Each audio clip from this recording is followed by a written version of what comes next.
Hi, my name is Laura Schacht, and I'm going to be speaking with you today about the implications of generative AI on our workforce.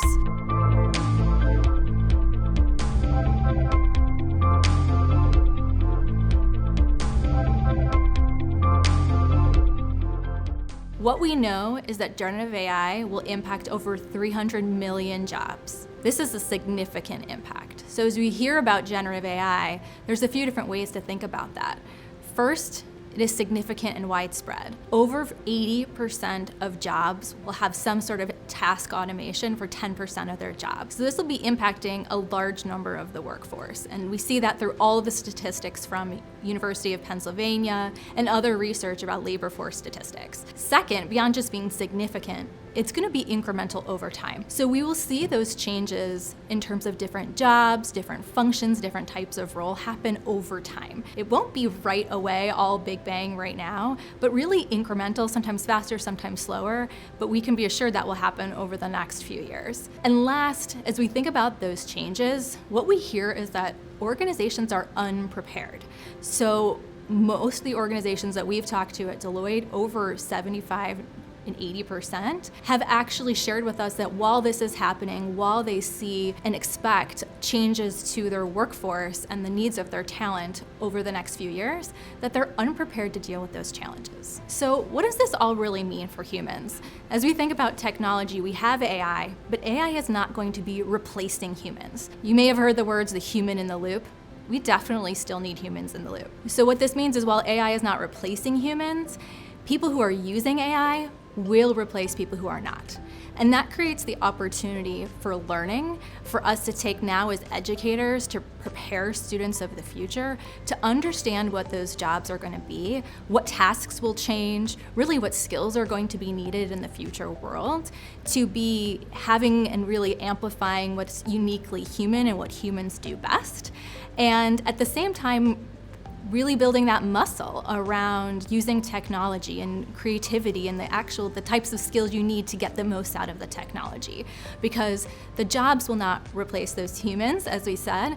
There will be jobs that go away, but there's even more that will be augmented in the way that workers use that technology or the creation of new jobs. Things like prompt engineering, using AI models and knowing how to get the best answers out of them for your role. So we look at what those jobs are of the future. I mentioned that they are impacted disproportionately based on the type of work.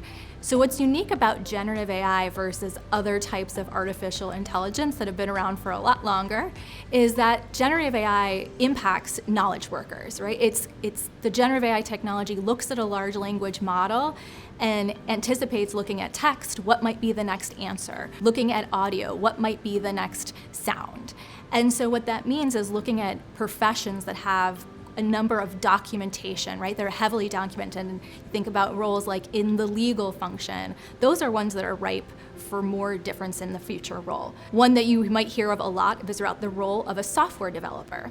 So in the technology space, using generative AI tools, one of the areas that's the most heavily disrupted right now is using code and code generation. So no longer does an engineer need to learn all these different programming languages, which really ship very quickly over time. They can now program in natural language or human language, spoken word, individuals not necessarily needing to have all the same type of technical skills. And that's a lot of the work that's happening today for code testing and for code generation. What we see are that there are roles that will be less impact, at least in the near future. So those that involve frontline workers or really human-centered professions, things like being a nurse, those are areas where there's an element of patient care, of being human.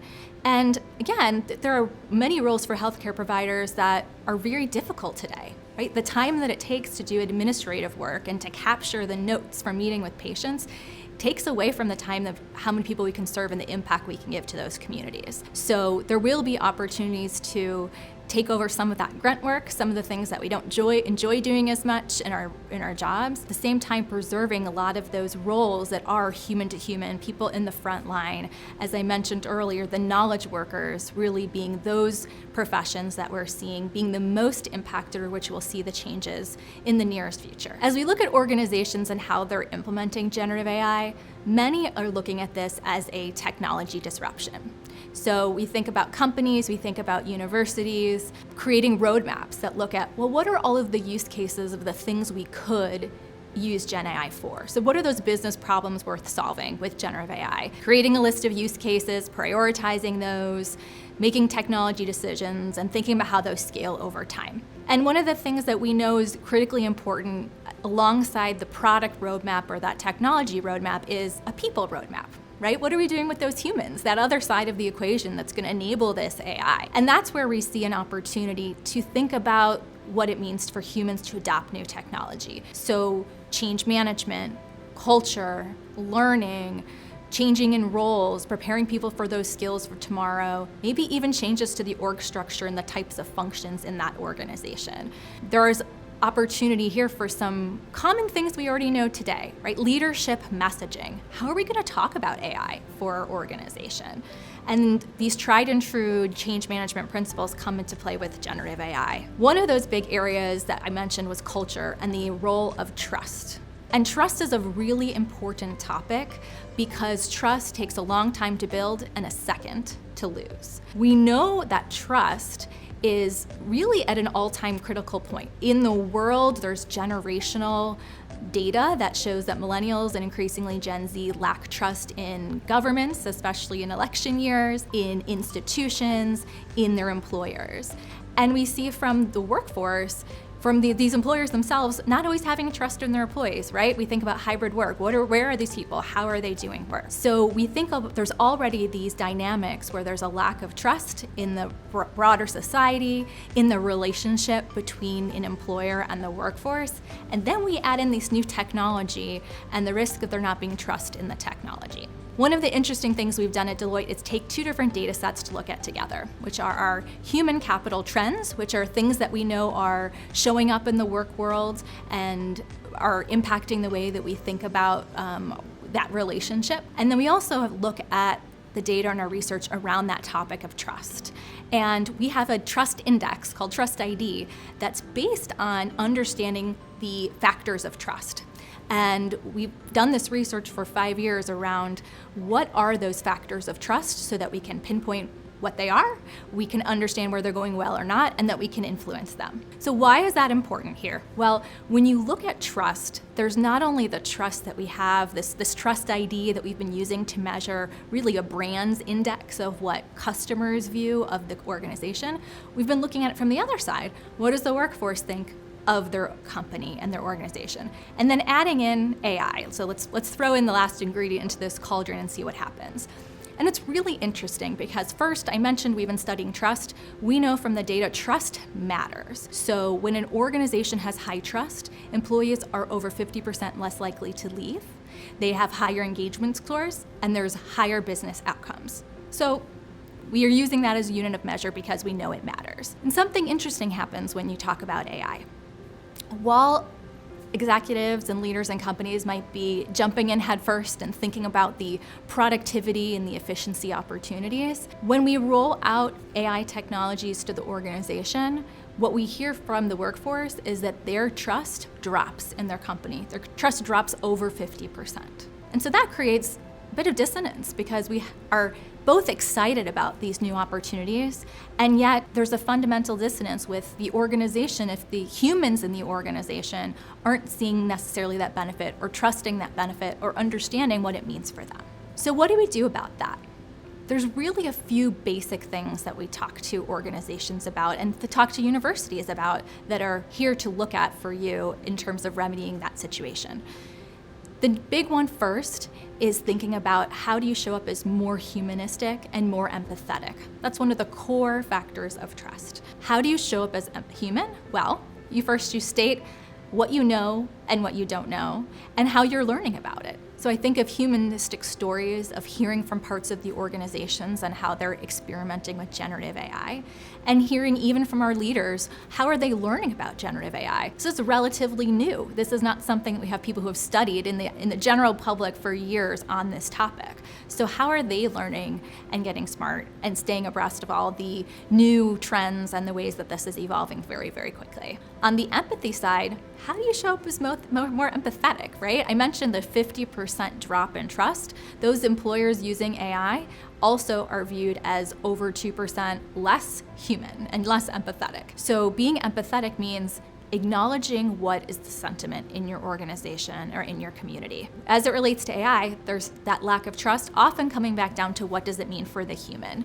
Is this really a veiled attempt to show how much more productive or efficient we could be and then create a business case for why those humans aren't needed in the organization or leading to some sort of other implication about employment in that community? And that's really not the key here, right? It's helping bridge that communication so that individuals see that there's an opportunity for them. There's an opportunity for them to participate. There's an opportunity for them to learn, to adopt, to be able to play with these new tools, for them to be able to experiment and actually co-create with the organization, seeing the kinds of value that AI can provide for their market, for their customers, for their patients, and for their employees. One of the other concerns that employees typically have that's important to acknowledge is that they're concerned about their use of data. And some of the research that we have suggests that there is a concern about privacy, but people really want to understand how their data will be used. And then they are often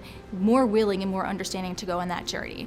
So specifically, we looked at in an organization where you have knowledge workers who are using digital enabled tools, what do they think about their employer kind of monitoring what they're doing and how they're using AI? And what we find is the statistics show that most people are comfortable with some aspect of transparency around how that data is being used when they understand that it has some benefit to them. So when we think about learning and development, right? So as I'm engaging with AI, what am I asking? How am I using it? Maybe that's inferring what are some of my career strengths and future roles that I'm interested in. So the key point there is not only engaging with people to help them adopt the technology, but for them to be tied to how that might benefit their personal development, new coaching opportunities, and new professional opportunities. As educators, one of the opportunities you have is to work with students in thinking about what are those skills of tomorrow that are needed and how to build those skills. So on one hand,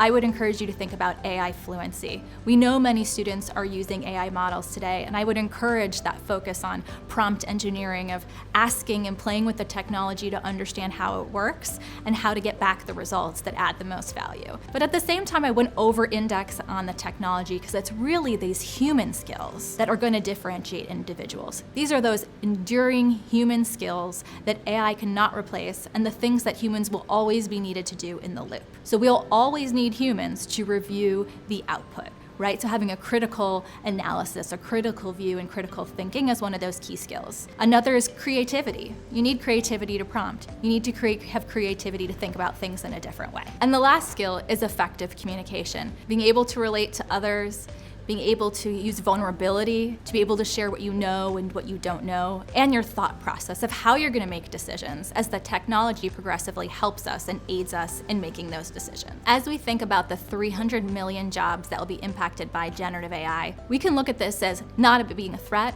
but as an opportunity for cultural change and how we use technology in our everyday lives. You as educators have the opportunity to prepare your students with these human skills that are needed for the jobs of tomorrow. One of the opportunities to engage the workforce is creating a sense of fun, playfulness, and experimentation with generative AI. I'm here with my Deloitte team member, Danny Rifkin, who works on a Prompt-a-thon. Danny, what is a Prompt-a-thon? It's a great question.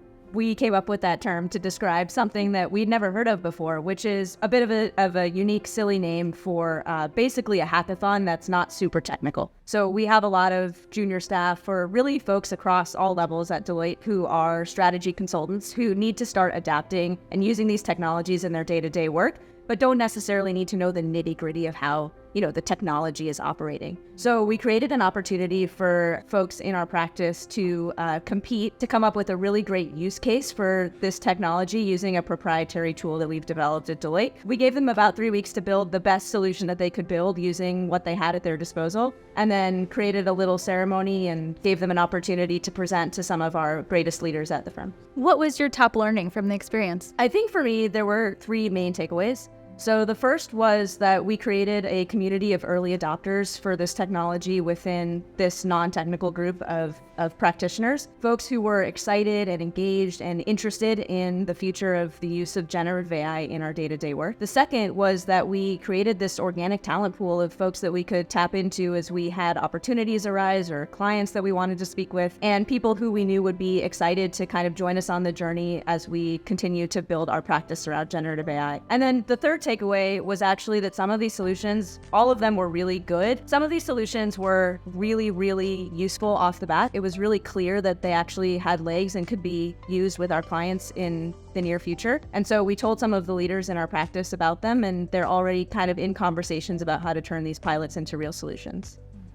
What do you think was the secret sauce? There were a couple. So the first was we created criteria for judging that really emphasized the business context. So the practitioners weren't just using the tool to do whatever they thought would be fun or cool. There was some of that, of course. They also got the opportunity to build solutions that would actually address client issues. So we asked them to really think about the business impact of the solutions that they were building. Were they addressing needs that clients really had? Were they potentially making the work that we do faster and more efficient, more effective, more fun? And then we also asked them to pitch their solutions to leaders, which required them to really lean into their public speaking and pitch skills, which is a really important soft skill for the job that we do. But more than anything, I think it was cool to give people an opportunity to have fun with the technology. This was a safe space. They could take risks. They could mess up and not even submit anything at all in the end, although none of them ended up doing that. But there really was no downside to participating. It was just an opportunity to really experiment, have fun, and then if they were proud of what they created, they got to present it to leaders to get some visibility and build some excitement around the firm for what we were doing. Danny, as a final question, what would be a key takeaway for how leaders or educators should think about a Prompt-a-thon?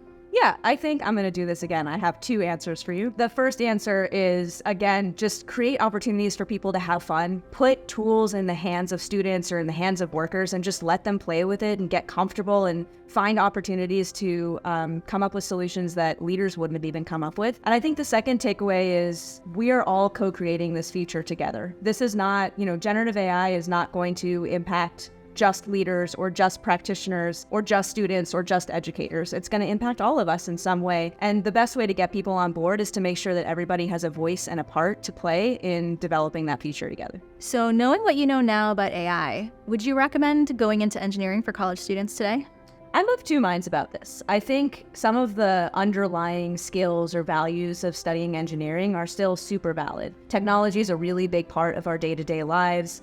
Some of the core skills of engineering, like logic or problem solving or trying to be creative and build new products, are all still just as relevant now as they were 10 years ago. But I think in addition to that, it's really important to understand how the fundamental technologies in our society work. I think there's a lot of value in really understanding how AI works, what's going into it, what's, behind the answers that it's giving us, because ultimately you can only really use technologies to the best of their capability if you really understand how they work. Which is not to say everyone needs to know that, but if you're somebody who loves technologies and is excited about it, this is a really exciting time to be at the forefront of something that's likely to be really impactful. But at the same time, and you were talking about this a little bit when you were talking about human skills, I think some of those enduring human capabilities are becoming more and more important because they continue to be the things that differentiate people from technology.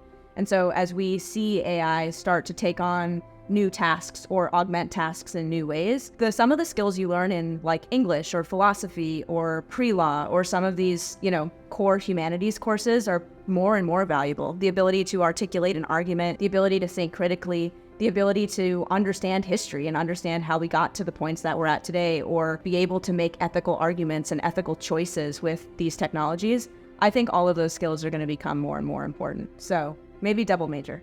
What advice would you have for students about how to think about using generative AI in their day-to-day lives? I think, and this is a point you made as well, sometimes AI can feel a little bit threatening because the reality is students are using it in their day-to-day lives in ways that maybe educators weren't prepared for. But I also think that AI has the opportunity to be really expansive. If you think about the internet or Wikipedia, these are tools that didn't exist in schooling, 20, 30 years ago, and probably scared educators a lot at the time. But with time, we've recognized that these are tools that can really expand the mind of students, really open their eyes to things outside of their day-to-day life or, their immediate communities. And so I think as long as we're able to design curricula, design exams, design classes that, take that into consideration, AI models can give students the opportunity to come up with ideas they've never come up with, to visit places they've never been able to visit in person. You can even debate with it. I do this sometimes. You can just ask AI to find the faults in your argument or take the other side and just debate with you and make your argument stronger. So I think really thinking about AI as a, opportunity to expand possibilities instead of contract them is really powerful. Thank you. I never thought about AI as being such a robust assistant as an AI tutor. Yeah, not all of us can have team members who will debate you at will. So thank you so much for taking the time to join us. This was really helpful to have your insights. My pleasure.